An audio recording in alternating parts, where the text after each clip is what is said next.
A salary is the drug they give you when they want you to forget about your dreams. Welcome to the Corporate Dropout Podcast. I'm your host, Alacia Citro.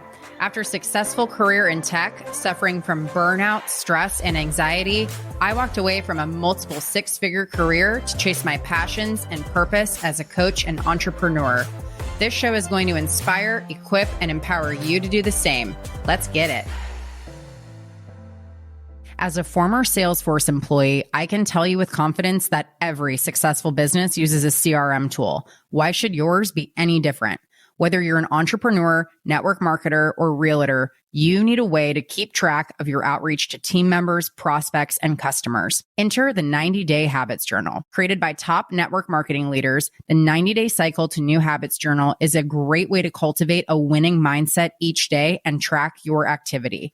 What you track grows, so start tracking what matters in your life and business. Get your copy at 90dayhabits.co and use code CITRO, that's CITRO, for 10% off. Hello, friends. Today I'm interviewing Tania Bhattacharyya, nonprofit dropout and brand message strategist. Tania is the founder of Lumos Marketing, helping women build influential personal brands and become the most trusted expert in their space. Tania, thanks so much for coming on the show. It's so good to be here, Alacia. Thank you so much for having me. I appreciate you. Yeah, it's my pleasure. We connected, I guess it's been like a couple months now, and it's crazy. We had a book out to October because we've both been so busy, but I loved our first conversation and can't wait to let all these people listen into this one. I loved our conversation too. It was one of those conversations. I remember I was like running late. I was trying to be on my computer, but I had to take it on my iPhone. I was all crazy. And after talking to you, I just felt like so centered, so good, so excited. So like, galvanized for the future. So you have that effect on people. So thank you. Thank you for that. Well, and likewise. So actually, I want to kick off by you talking about your background, because I think where you've been in your career is something that is just so valuable, like to the world and to women specifically. So to kick us off, tell us a little bit about the professional path that led up to entrepreneurship. Like, what did you do career-wise before you started Lumos? Yeah, thank you for asking that. And I actually love that you included nonprofit dropout in my bio, because that's amazing. It makes me smile. And, so I obviously worked in the nonprofit field. I started when I was working for my alma mater, doing some fundraising for their soon to be law school, which now is, fully launched and everything. And then eventually I worked my way up into becoming an executive director of a nonprofit org here in Orange County, California. And so like a lot of folks who end up working for nonprofits, I fell in love with this idealistic idea of like making shift happen, right? So, I just imagine co-creating change, right? Fighting for social justice, chipping away at the world's greatest problems, dreaming up visionary solutions. It was like very kumbaya in my mind. And working for that nonprofit as a frontline fundraiser, marketer, and really a storyteller. If it was one thing, I was a storyteller. That was amazing for many reasons. I have made friends that I will have for the rest of my life, mentors. I mean, it was incredible. And there's a lot of things about the nonprofit field and the philanthropy spaces in general that are really resulting in a mass exodus of nonprofit dropouts. There's a bunch of us. There is definitely a great resignation in that space for a lot of people like myself and for a lot of reasons.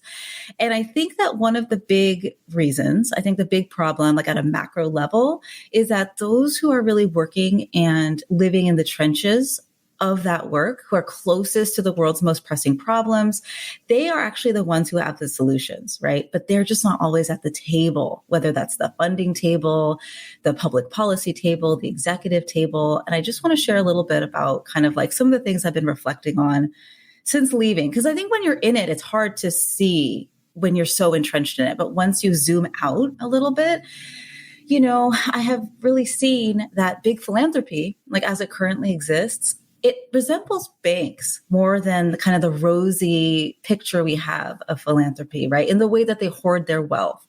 So for example, right, foundations are legally required to give away 5% of their assets, but it's rare that they exceed that, right? And what that means is that billions of dollars with a B are just sitting there and gaining wealth, untaxed, right? In the name of philanthropy. And you can't see me, listeners, but I have air quotes going on right now. And then there's also a thing called donor advised funds, right? And those actually have no requirement to pay out anything, but yet those donors get a tax break when they're putting their wealth into that DAF. And so again, millions and millions of dollars in our community are honestly just sitting there at a time when it could be used for so many purposes. And then like this is happening, right? And then we as nonprofit staff positively reinforce that behavior. And this is the part I didn't really see when I was in it. But, us as staff, as volunteers, we spend the most time and energy with those donors, with those funders, with those foundations who can give us the most money. And that makes sense, right? And it's how it's always been done. Like you wouldn't even second guess that practice. But then when you, again, zoom out to think about it, it's like, what about the dozens of community members who are showing up and giving their weekend to like volunteer so that folks get fed, so that kids can be babysat, so that emergency supplies can be put together and given out on time. Like time is actually the most precious resource that you can never get back. And so those folks are really the ones I think that should be, I would just see us falling over ourselves, right? To recognize these major gifts of, yes, 6-figure gifts, right? Getting the giant check at the reception. When in so many cases, that's a tiny percentage of that individual or corporation or foundation's wealth, something they won't actually miss at all. Right. And then it leads me to wonder, like, why are we okay with the structure of philanthropy in a world where it's possible for someone or something to donate $10 million and have that not affect their livelihood at all, when there's other individuals living like just a few blocks over, right, who are choosing to give the last $100 in their pocket, in their bank account to make a difference for the cause that they love. And it's like, which donation means more? And who are we actually spending the time with, right? And so the last thing I'll say about this is I think that there's a lot of nonprofit dropouts and even more to come over the next couple of months and years because the burnout is at like level 11. It's like beyond. And there's this myth, right, that nonprofits need to operate with an extremely low overhead. I remember writing grant requests to foundations who said like their suggested overhead rate is like 15% or below. But then it's like, who do you think is writing this grant request? A ghost? Like it takes resources to do all of the things we need to do.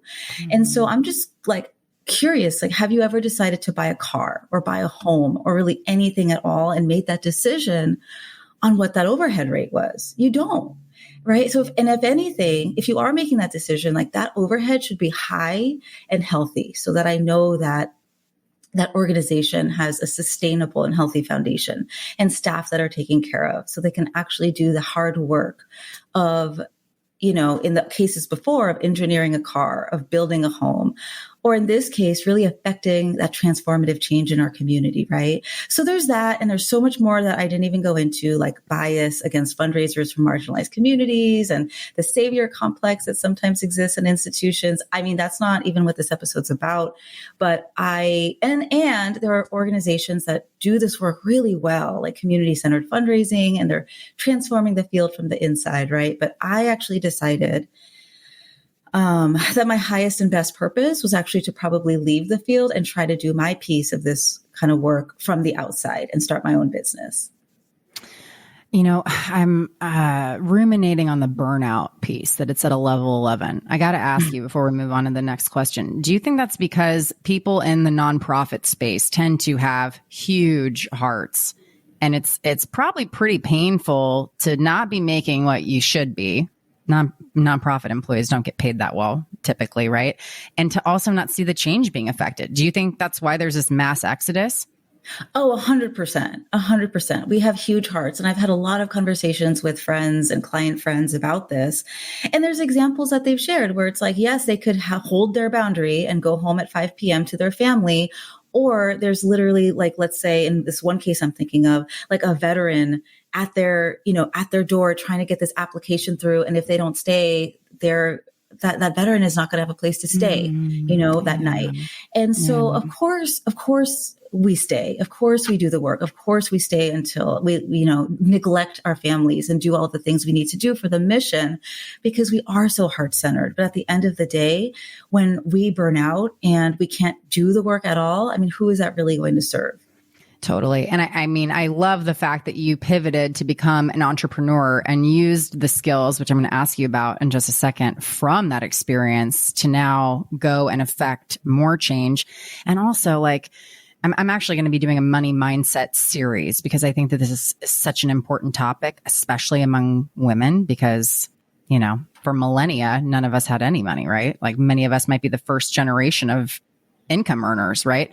As females. I think the other reason why it's so important for women to go into entrepreneurship, not only so they can affect change, but so that they can make more money to affect change that way too, right? Oh, like 100%. The more financial power you have, the more that you can do, the more people you can impact, right? It's the love of money that is the root of all evil. It's not the money itself. Yes, that is so spot on. And it's like, okay, so if we break off and build a business instead of like slaving and working so hard and trying to affect change in this specific way, what if we just like start a 6-figure business and then we're able to give 10% or 15% of what we earn and essentially almost become a social enterprise for some people where those funds actually end up supporting that cause in an even greater way than burning ourselves out. Totally. I'm too early into my business now to know how I'm going to do it, but 1000%, I'm going to figure out some type of give back model because that has to be the foundation. Like if we're not doing things to serve and to better the world, like what's the point, right? And you look at these companies like Tom's or Bombas, the socks, right? Like they have been so successful because you buy a pair of socks or buy a pair of shoes and they give one away for free. Like people want to feel like their dollars are going towards something worthwhile. So I love that about free enterprise, which I think is maybe a little harder in the nonprofit world to affect, right? The social enterprise. Oh, free. Yeah, I see what you mean. Yeah, totally. And that does so well because people want to buy into something that is greater than themselves. They want to have a deeper purpose behind their stuff, right? Right. And that's where storytelling and everything comes into, is sharing that impact that your business is making too. Yes. Like the famous Simon Sinek talk, people buy why you do something, not what you're doing. So this is actually a perfect segue. So the first conversation you and I had, I was very struck by what you were doing at the nonprofit. And on LinkedIn, you say that you were, quote unquote, the chief storyteller at a women's addiction treatment program. So can you tell us, how did helping women in recovery, recreating their narratives, how did that, what did that look like? How did you do that? And then we'll dive into what you're doing today. Yeah, that's a great question because that's something I started from the very beginning. Like when I was a 21-year-old, like one of the first projects I would do is sit with our women and anybody who wanted to share their testimonial and the recovery story to help kind of share the stories of what we did at our organization, both for fundraising and marketing and just general community building. I would sit with them and help them craft that narrative. And what I found immediately is that they would come from the space of that not enoughness, that shame, that guilt, that trauma, that like, I suck, right? These are all the horrible things I've done. And I was like, well, but what about the reason you're here, right? What about the amazing things that you have done? What about the courage that it took to even come and get help in the first place? And they were like, oh yeah, that's the second thought. It's not the first thought, right? And so by reframing their narrative, they were actually able to really relate to themselves in a different way and then relate to other people in a different way. And I would get to see them as they became alumni, share that story and like gain that confidence so they could get jobs in a different way, so that they could advocate for themselves with their caseworkers in a different way. And so really that initial story and that initial like narrative building was such an important foundation for them to go off into their life and become that successful woman in recovery that they did become. I have mentored a lot of young women, like the collegiate level, and, in terms of like going into the workforce. And one of the things I tell them is you have got to know your narrative. I mean, it doesn't even need to be collegiate women. A lot of people, our age that have been in the workforce for a while don't know their narrative either, right? I had to craft mine when I was interviewing for the job at Salesforce. And I was like, wow, like now that I've figured out how to really tell my story, like I feel so much more confident. So I think this is such a key piece. I love that you're doing this for women. So I'm curious too, like, did you always know you were a great storyteller, or did that role at the nonprofit reveal that zone of genius to you? So that role at the nonprofit definitely did reveal my genius to me. And then I just like honed in on that, honed my craft, like became known for it, started telling my own story. And it all kind of just, it emerged, like it revealed itself. Right. And I think, like I said before, like that one big problem that I saw in our field, which was that those who have the solutions don't always have the platform. I think that is like the deeper why of why I decided to kind of like start doing more of what I'm doing now. Because like you said, that narrative is so important. And as we share those narratives, as we share our expertise and all of the wisdom that we gain from directly working on the problem that we serve, whether it is climate crisis or racial inequity or addiction and mental health issues, in my case, actually communicating those stories changes the narrative as a whole, as a field. And a lot of people think of that work as like a cost center, right? Like, oh, I got to pay for this like marketing campaign. But actually it is a direct like part of the work that we do, which is changing hearts and minds so that we can get people to roll up their sleeves and join us in this fight. So I have to ask you, there's this saying, facts tell, stories sell. What's like the high level outline of the recipe for a great story? And we're going to go into more depth on this on our mini episode, but like give us a teaser. Yeah. Well, you know what I'll tell you is when I would sit with individuals and we would work on their story for like, let's say they were sharing their story at a fundraising gala that we were doing, or, you know, they were going to have a testimonial or something. And again, I just want to say like, this was always like, they were wanting to share their stories, right? And it came from that place. I used a very, very simple formula, which was what was life like before you found the solution to your problem, right? So, but don't focus on that. Like just paint a little bit of a picture. And then what was life like as you countered this issue firsthand and began that transformation? And specifically, was there a defining moment? Was there like a specific point in your life that you can point to and say that was the point where everything changed? That was the line of demarcation. And can you speak to that, right? And then we kind of focus in that area a little bit. And then at the end, like, what is life like now? What is life like now? And that question is always kind of prefaced by me asking them, what would happen? How would the world change if more people knew your story? Right? Because then there's a reason for them to share the story. It's not just like self-serving. It's not ego-driven. It's not like, oh, everybody look at me. This is my story.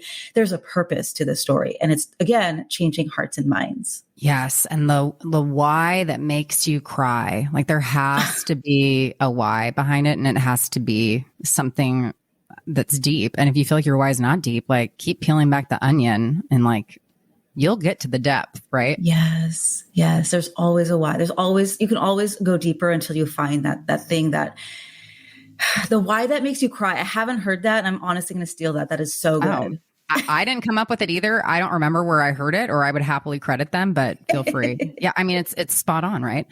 And you know, something that you said too, I was thinking it really reminded me a lot of like, any movie that you would watch that's good or like a good book, if there's no problem that the protagonist, the main character, the hero of the story has to overcome, that's a pretty boring book or movie. So you got to see yourself as the hero and the protagonist of the story. Well, there's a lot of different schools of thought on that, right? Like it's like a lot of people have heard of StoryBrand. I'm all about it. Like I listen to their podcasts all the time. I have their business.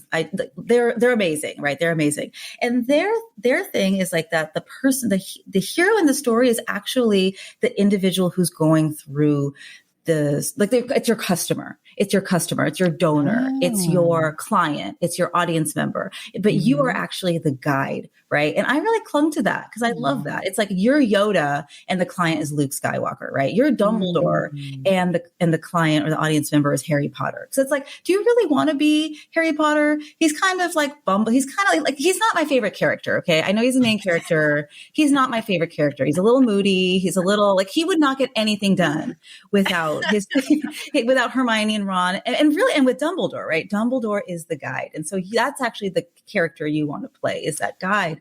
And there's something really interesting here, right? Because I actually define this work of thought leadership and getting your personal brand out as a thought leader as abundantly sharing your lived experience, your passion, and your expertise to build trust with the right audience on the right topic so that you can strategically grow your community and attract the needed resources to turn your work into a movement, right? And so it's Dumbledore who's sharing his like memories in the pensieve and like his wisdom, right?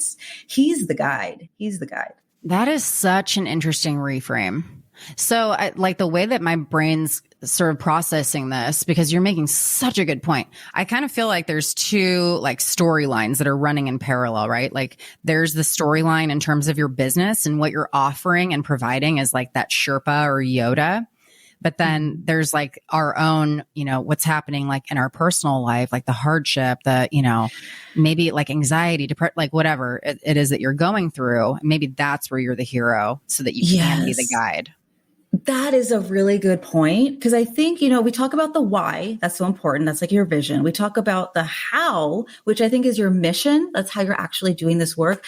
And then we talk about the who, which is kind of like a lot of people think it's your audience, and it is your audience. Like that's what's most important. But you also have to develop the who of who you are, because otherwise your personal brand, your brand in general is not going to have a foundation. If you don't know who you are, what you represent, what the legacy you want to leave on this world is, what people come to you for advice in, like what your one beautiful hat that you're going to wear is, then that's going to be really hard. That's going to be really hard. So you have to know that who as well, for sure. Yeah. And not being afraid to be real and raw about it, I think too. Like people love the honesty and the candor and the vulnerability in a world that we live in of like the highlight reel on social media, right? Oh my gosh. Yeah, I love that. I can't wait to dive into this more when we do the mini episodes. So y'all need to come back for that. Oh, I'm down. Well, do you want to hear something kind of embarrassing and vulnerable about how I actually like discovered personal? Of course you do. Of course you do. I'm never going to say no to that question, Tania, ever. Okay. So you asked earlier, like, how did I figure out that I was good at this? Right. And the storytelling piece, that's how I figured it out. That's how I figured out I was good at storytelling. But how did I figure out I was like kind of good and like understood personal branding? That is kind of an embarrassing origination story, a little bit embarrassing. I can share it here. So I can't wait for this. I use this app, okay, and I tell everybody about this app. It's called Rent the Runway, and I use it to rent like beautiful designer clothing because it makes me feel good. And like many change makers before the pandemic, I was always at like a gala or not a golf tournament, but like a coffee chat with influential people or a committee meeting or a luncheon, I was doing the do as we do. Like we're out in the community meeting with movers and shakers. And so I'd get these beautiful dresses for these events and I loved them. They made me feel more confident and they were always a conversation starter. Like I always made sure to get the one with the pocket so I could have business cards in there. And when I'd be out and about, this is the embarrassing, well, I don't know. I would be out and about and I would think, okay, I want to get a picture in this dress. I want to memorialize this dress. It's so cute. And let's get a picture. Like, let's get a group photo with whatever movers and shakers I was with. Right. And then I had the picture and then I was like, okay, well, let me just put this on social media. Right. And LinkedIn is my playground of choice. I use LinkedIn. And so I'm like, let me talk about what we're doing here. In this picture, whether we're raising money for Planned Parenthood or at a small committee meeting about ending human trafficking. And then I talk about what was going on, the next step, the problem we were solving, how folks could get involved. I would thank the people who were there. I would tag the people who were there. Right. And after a few months, I realized that people were starting to come up to me and be like, wow, you're doing a lot. And sometimes they would ask me to do like speak on a panel, right? Or invite me into a committee or some kind of opportunity that continued to allow me to share my thoughts and ideas and get out into the world. But the thing is, Alicia, like I wasn't doing a lot. I mean, I was doing just as much as everyone else was doing. I wasn't doing more, that's for sure. The only difference is that I was talking about it. Mm-hmm. I was letting people know. I was putting it out into the universe and including an invitation to get involved or talking about the next step. And I think the big lesson here, even though like, yeah, I will say it started from kind of a silly place. Like, yeah, I wanted to show off my dress. But what I learned is that when you speak up for your work, magic happens because that work is not going to speak up for itself. It's just not. So I don't know. Maybe it's because I'm a geriatric millennial who grew up with social media. And I've never heard that. Oh my God. Wait, you've never heard of the phrase geriatric millennial? It's no, and I'm at the upper limit of millennial too. So I'm a geriatric as well. Oh my God. How did I not know that? We're in the old folks home together. Yeah. Geriatric millennial is like the older limit. So it's people who still remember like life without a cell phone and social media. Yeah. Like you probably had like the Nokia brick like I did. Yes. But that is right where my mind went with the cases you could swap out all the time. Yes. You know what I'm talking about? I know exactly what you're talking about because I lived that. That was like high school for me. And, I grew up without Facebook, grew up without all this social media stuff. So we still remember what it's like to build relationships in that like ancient way of in real life and over time. But we also know how to use social media and these tools to really broadcast ourselves and build a platform like you're doing with this podcast and social and everything that you're doing. Right. So I think are really well positioned to do this for ourselves and build that brand because we understand both. Oh, that's such an interesting point. Well, now I feel better about being a geriatric. Oh my gosh. I can't believe I haven't heard that term. Well, we're sharing lots of helpful phrases with one another today. So I'm here for it. Yes. Love that. So backing up a little bit, like tell me you did share a lot of, why the nonprofit world is kind of challenging, but it doesn't matter. Like whatever you're doing professionally, it's still hard to leave that, right?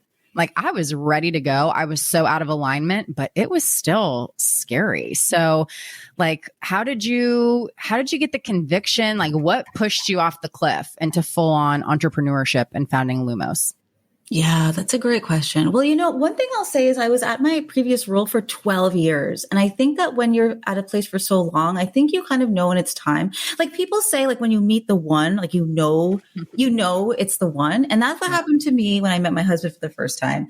And I think kind of the same is sometimes available to you when you're ready to leave. You're like, okay, I've done everything that I can here at this space. At this point, I have become the roadblock to like fresh new ideas happening.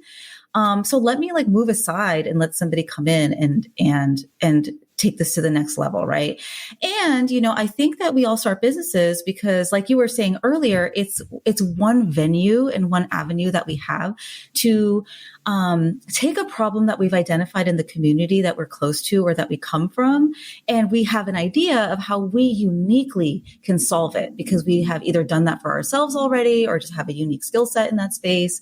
And so when all of those ingredients come together into like one amazing salad, like when you're ready to leave, you have a problem, you have a solution, and you know that you are uniquely positioned to create change in that problem. Like you've got the recipe for a business and you've got that why behind it. And if you're coming at it from that lens and infusing that narrative strategy, that brand strategy around like, this is why we exist, it's like physics. Like there's no outcome where you won't find the audience that is going to roll up their sleeves and help you make change happen and become your client and refer you people because they are in it with you. Like they are totally into that vision with you. Right. So my whole vision is like, let's change this like pale, male, and stale vision of what leadership looks like because it's time for That's another great one-liner. There's a lot of them on this episode so far.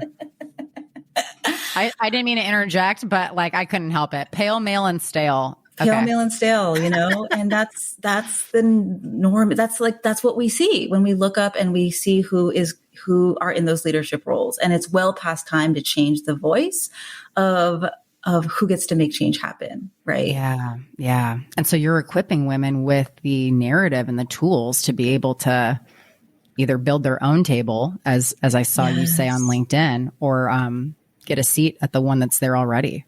I love that. Was it scary at all to like leave behind the steady paycheck? Like, did you have any like freak out moments? Oh, hell yeah. Oh, it's so scary. I still have them. It's mostly my husband that causes them though. He's like, what have you done? I missed the Google money. I'm like, oh, well. I know. And there's a lot to learn, right? Because when you're at a corporate job, when you're at a 9-to-5 job, I'll call it, let's say, everything is usually established for you, right? Mm-hmm. You don't have to worry about the marketing. You don't have to worry about the sales. I mean, unless that's your role, your one role in the company. But when you launch into entrepreneurship, it's you. It's you.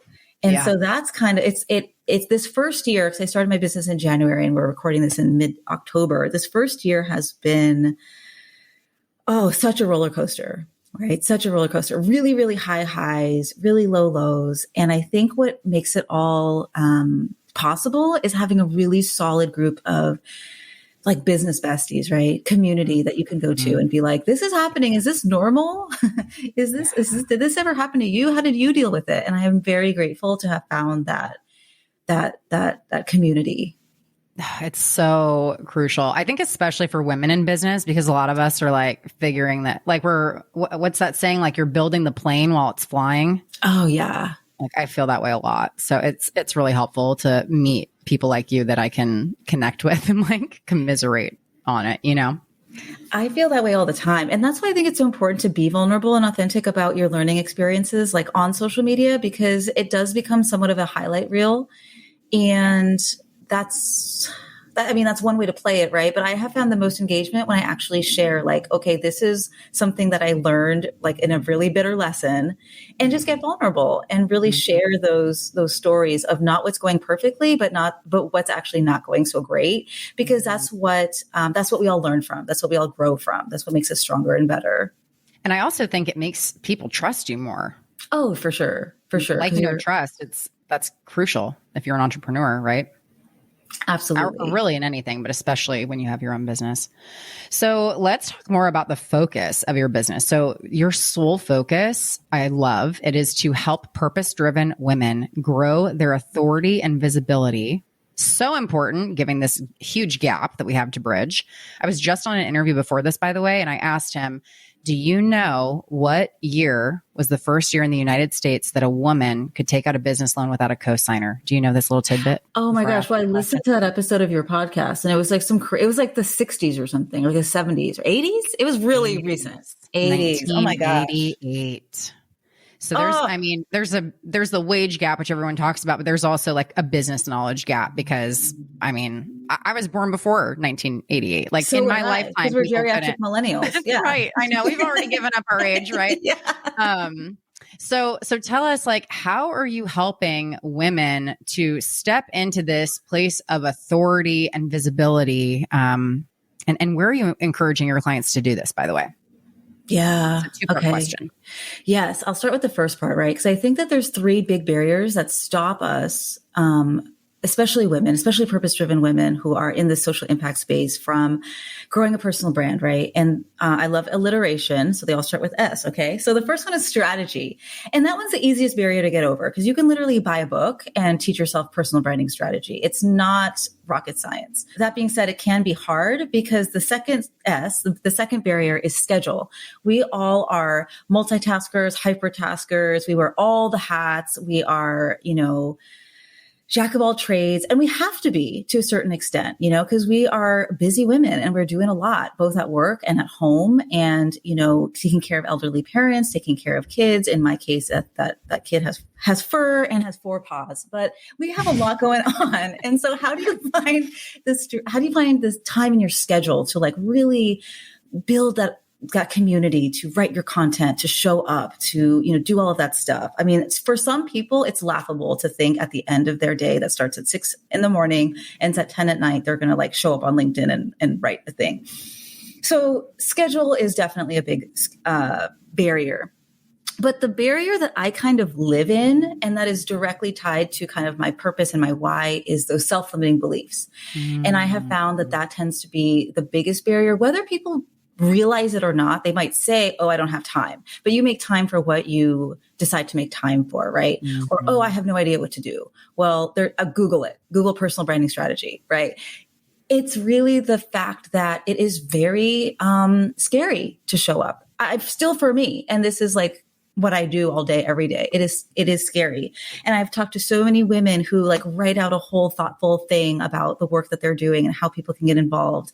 And they go to post it on their LinkedIn and they let it stay there for like a minute. And then they're like, oh, I can't do it. And they delete it like right away. And I get it because LinkedIn is kind of like, it's almost like you're showing up to the exhibit, like the trade show for all of the people in your field. And you're like going up to the podium, taking the mic and like talking about yourself in front of all of your professional peers.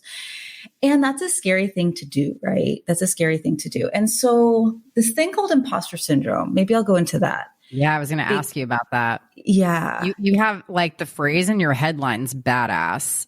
It's that you are dismantling imposter syndrome. And this is like a hot topic. I feel like this comes up on the show a lot and everyone's dealing with it at some level. So yeah, tell us, how do we dismantle this? Because oh gosh, it sucks. It's such a hot topic. Every time I'm like at anything, people are talking about imposter syndrome.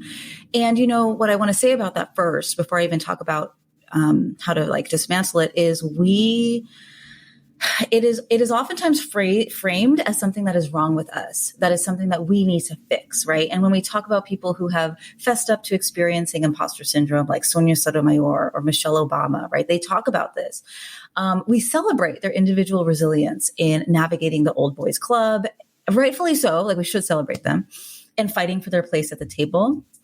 But what we don't always do is account for the historical and cultural context that make us feel the need to wrestle our way into the table in the first place, right? So that anybody who doesn't conform to those white, male, straight, able-bodied, educated modes of leadership is going to face feelings of not belonging, because that's just what marginalization is, right? And so I started my business in January, identified very quickly that imposter syndrome and self-limiting beliefs were going to be a major barrier that I was going to be living in both for myself and for the clients that I worked with, right? And then in February, it was like magic. This article by Jodi Ambury and Ruchika Tulshian showed up in the Harvard Business Review. And this article was called "Stop Telling Women They Have Imposter Syndrome." And it ended up becoming like one of the most, I think the most read article ever on HBR. And they were just on the Brene Brown podcast about talking about this. Okay. I'm going to link this in the show notes. I need to read this too. 100%. Yes. Yes. This is like must read reading. And it's really informed the way that I think about imposter syndrome. And so I'm carrying the message too, right? Because you don't have to fake it till you make it. You already have what it takes, right? It's just the systems that we live under are trash and make us feel like we don't belong. It's not that we actually don't. And so the things that make us feel like we don't belong also are so entrenched in our systems and our institutions and our way of living that we don't even know that they're particularly insidious, because it just feels like they're a part of our culture. Like that's just the way it is. Things like perfectionism, always chasing quantity over quality, urgency, right? And these are actually characteristics of white supremacy culture, which another thing, if you want a link in the show notes, is this really great piece by Tima Okun called Characteristics of White Supremacy Culture. I mean, the two things are literally, they go hand in hand. And so these are the things that need to be dismantled, right? And if we can do that in a future world, naturally, this thing that we call imposter syndrome will go away too. If we can create systems where we are all celebrated for our unique talents, gifts, and what we bring to the table, then we won't have to talk about imposter syndrome so much, because we will feel like we belong. I feel like there's probably a ton of overlap also between whatever ends up getting programmed in your subconscious. So there's like probably intersections of this. So like depending on your background, if you're not the stale, pale male, see, I'm going to try to find as many ways to interject that as I can. So, if you come from that background, but then also you had lived experiences as a child that made you feel like you didn't have what it took, or, there's a lot of like programming that you basically need to unlearn and rewire.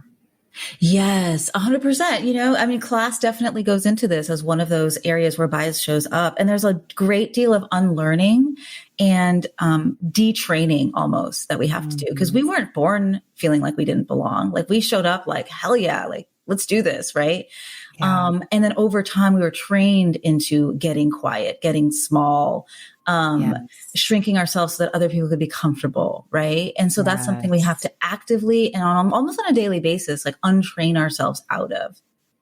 I couldn't agree more. And I think if anyone listening has a small child, or a small child that you get to interact with often, like my daughter's 3 and like she thinks that she can do anything. And like, she can, right? But then we get domesticated and we start to feel like we have all these limitations. So yeah, children are good reminders of like our true nature, I think.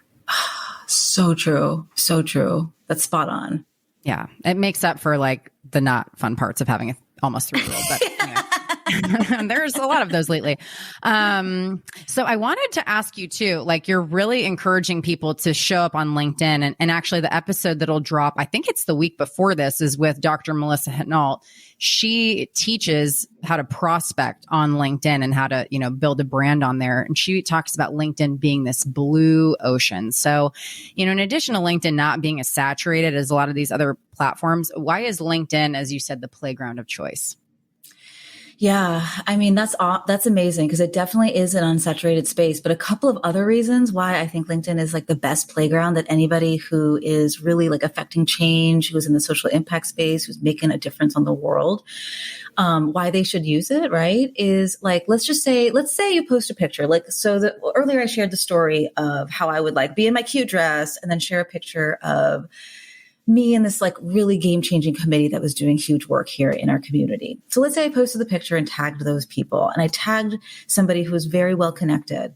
So LinkedIn, the algorithm is actually going to show that post to the people who are in that individual's network as well. Even if I have no idea who they are, even if I've never met them, even if I'm not connected with them at all. And so it's going to do a great job. It's going to do that work for you of showing your stuff to more people who are like the audience that you want to meet more of, right? That existing professional audience. And it tends to be an audience that can really invest in your services too, or invest in your work, or donate in your nonprofit, or, make shift happen for you, because over half of the internet users who make over, I think it's 75K per year, actually actively use LinkedIn, right? And the other thing I want to say is it is such a trusted site in Google's eyes. And so many times when you Google yourself, right, your LinkedIn is actually going to be the first thing that comes up. Definitely on the first page, at least. So it's something you want to take note of, because if you are growing your personal brand as a speaker, consultant, entrepreneur, people are going to start Googling you, right? And in some ways, we are who Google says we are. And so I actually Googled you right before this because I was like, I haven't Googled myself in a while, so I'm kind of nervous.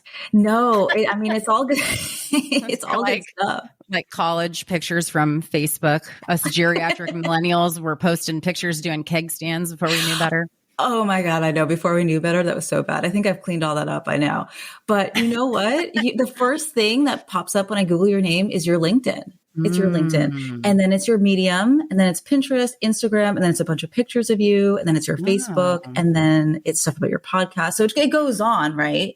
But yeah, that first thing is oftentimes that LinkedIn page, right? And again, I think that big reason why people don't show up is those self-limiting beliefs around that space, because they think they're not professional enough, right? Whatever that means, right?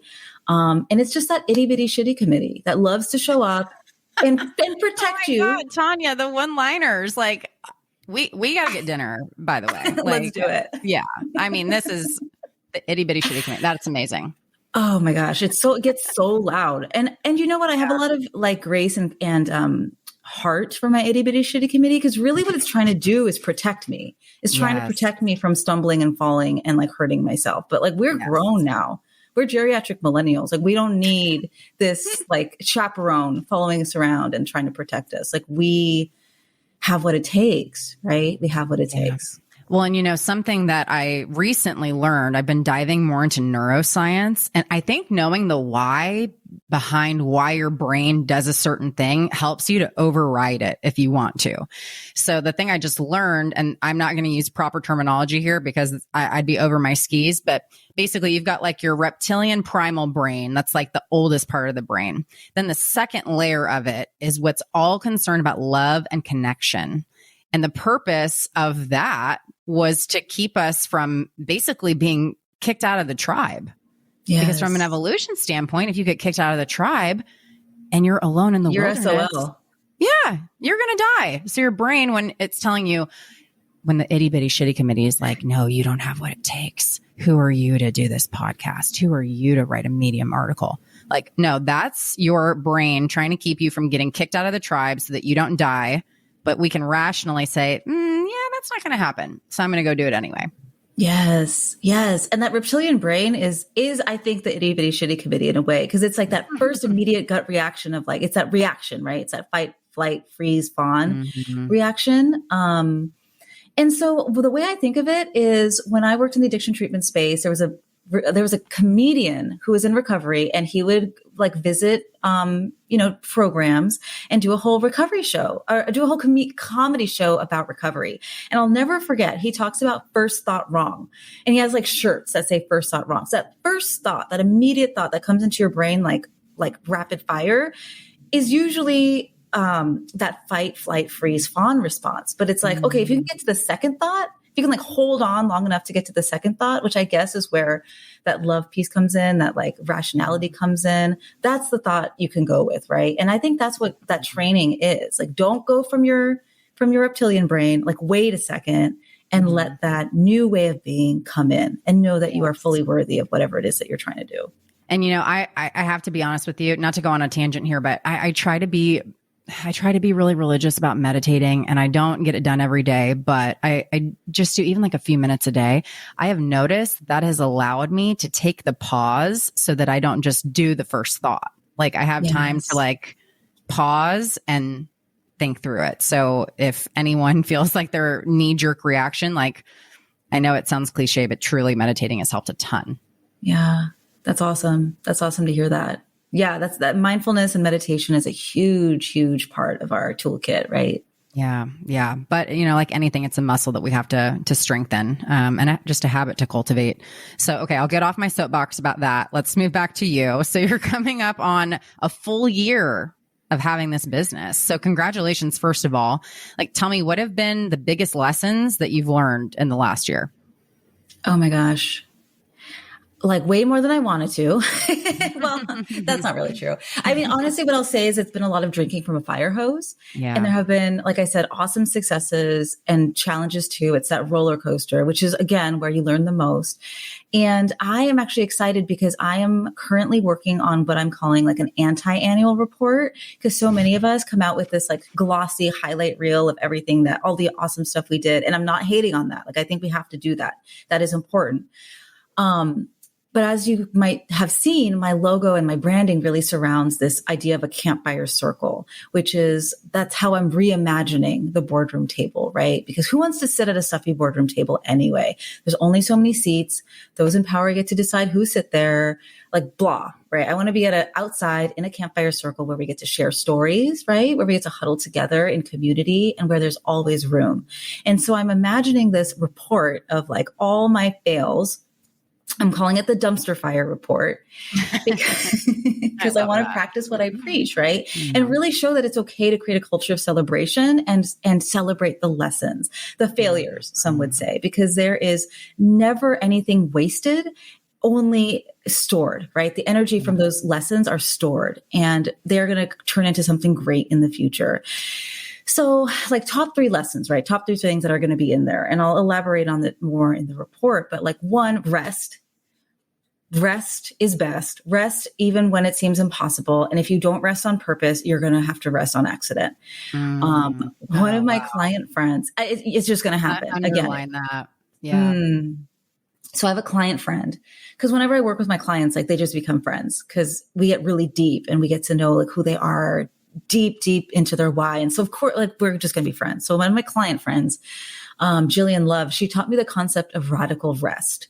And so every 6 to 8 weeks in her business, she takes a week-long sabbatical to just be creative and work on the biz instead of in the biz, and just like enjoy life. And I'll see her Instagram stories and she'll be like floating in a river or like a lake or something with her daughter.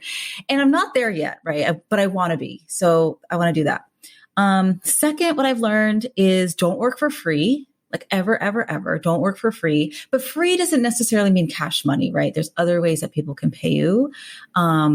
Like you can trade services with other aligned entrepreneurs, right? When I started, I brought 10 women through my framework, like as betas. I called them my beta bays, and they have become my greatest cheerleaders and testimonial givers and ambassadors. So like, that's amazing, right? And then the third thing I'll say, maybe the most, well, I don't know, they're all important. Third thing I'll say is to invest in yourself, even when it's terrifying. one quarter into my business, I invested in a group coaching program that actually cost more than everything I had made at that point. And that was scary AF, right? But I met an incredible group of business besties, right? And honestly, I learned so much. I learned so much that I 4X'd the investment. So it works, right? It works. And that's how I learned how to create a VIP day.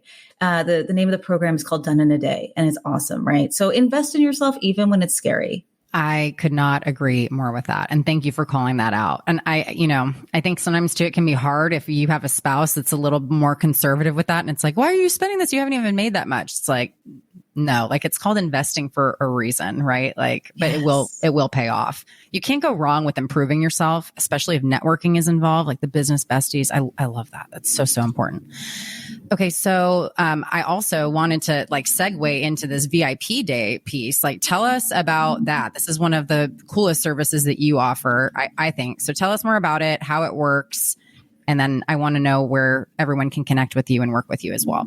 Yeah. So what I'll first start off by saying is a VIP day is not necessarily for everyone, but I love it because, okay, so I like to work out, right? I know you do too. So I like to work out, and the gym that I go to has a couple of different ways that they work out, right? Like 1 month it's all endurance and you're just huffing it, right? And I hate that month. I'm like not happy on that month.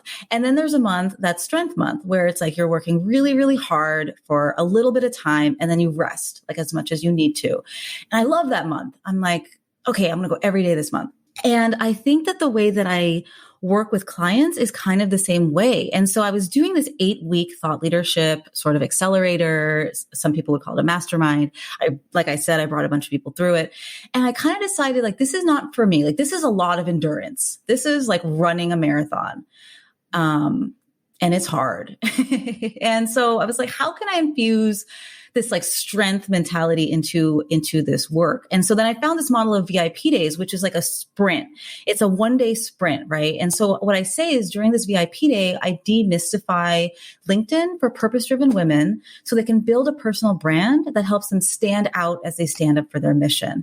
So it's a one-on-one intensive. We spend 7 hours together, which people are like, 7 hours, but the time flies by because we go really deep into figuring out what's your vision? What's your mission? What makes you unique? What's your signature story, right? What's that elevator pitch? What are you going to say when people ask you, what is it that you do? Like, we're going to get your LinkedIn profile up to date because that's like that thing that always falls to the end of the to-do list and never gets done.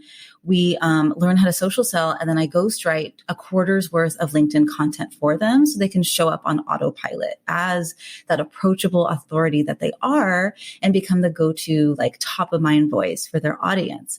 And so, like I said, it's not for everyone. Some people, like this is really for people who are time poor because things are picking back up. Like school is back in session. Like Q4 is flying by. Soon it'll be 2022, right? And you can see on LinkedIn, one of the things I like about it and hate about it is that you can see who's like checking you out, or if they hide it, you can't, but that's what I don't like about it. But let's say that dream client or referral source or donor like visited your LinkedIn profile today, tomorrow, next week. Would they want to work with you based on what they see? Like ask yourself that and like get really clear on the answer. And if you're not sure that they would, ask yourself if you have the time and the talent to really figure out your personal brand, what makes you unique, like all of that stuff that I just said and how that all comes together, right? And if you do, that's awesome and amazing. And I love that. And I want to meet you so we can be friends, like nerd out on this stuff together. But this VIP day is for people who like are incredible change makers who are working in the trenches and just don't have that time or that interest really to do that work. They're busy leading an organization or a movement and just making shift happen. So like, let's get it done in a day so that you can go back to what you're doing. I can rest the day after and life is good. Right. But regardless, I'm just here to support everyone who is wanting to move the world closer towards that ultimate vision. Because I think when we do that and amplify a new set of voices, like the world is going to change, right? Because we are the ones we've been waiting for. And it's time. It's time to get the new set of voices in here. It's past time, really. Amen. And one thing I just want to underscore and like highlight, I find so many people are either intimidated by writing or they don't like it or they don't think they're good at it which maybe that's imposter syndrome too. But the fact that you're ghostwriting that much content, I mean, that in and of itself would be hugely valuable. So if anyone wants to head over to Tania's website and check out the VIP day, make sure to tell her I sent you, by the way. So how can people find you, connect with you, give us all the goods? Yeah. I mean, like obviously this goes without saying, LinkedIn is my playground. Like that's probably the quickest way to get a hold of me. I'm always on there. So just find me under my name, Tania Bhattacharyya. I would love to connect with you there. Or you can visit my website, which is lumosmarketing.co. And you can learn a little bit more about like my story, my why.